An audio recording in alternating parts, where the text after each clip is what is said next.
Now, interestingly, that ties into the executive order that Trump signed at the end of March.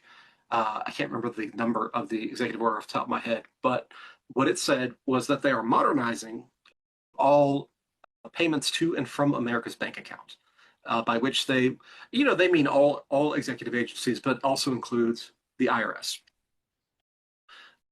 As of September 30th of this year, the IRS is not going to accept checks and they're not going to pay checks either. They're going to only do electronic funds of some sort. So on paying to the IRS, you got to do EFTPS, or you can go on your your personal account at irs.gov if you have one. You should sign up for one if you don't have one, or you can do ACH,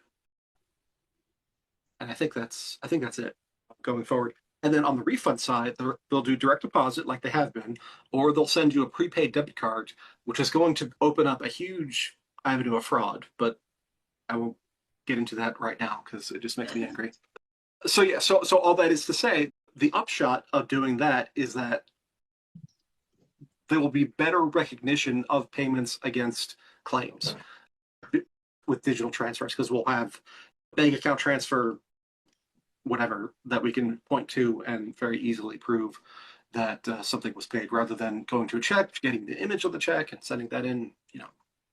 It'll just be better overall because tracking will be better.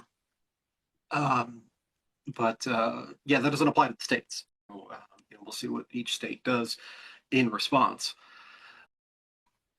But yeah, I mean that's what happens is that there's some kind of mismatch between what's in their record and what's in your record. And if there's a mismatch, then you'll get a letter saying, "Hey, you said this, we see that. Pay us the difference." And the funny thing is that when you get those letters, it's always just pay us the difference. It's never explain the difference. It's never let's look into what happened. The way the letter reads is just pay us. So you have to have the wherewithal to know that, hey, I don't owe that, and let's let's look into what happened and respond if needed. I think it's like 70% of IRS notices never get any response whatsoever, and people just take whatever it is.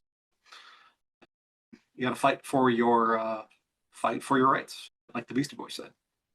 Yeah. So for my next question, boss.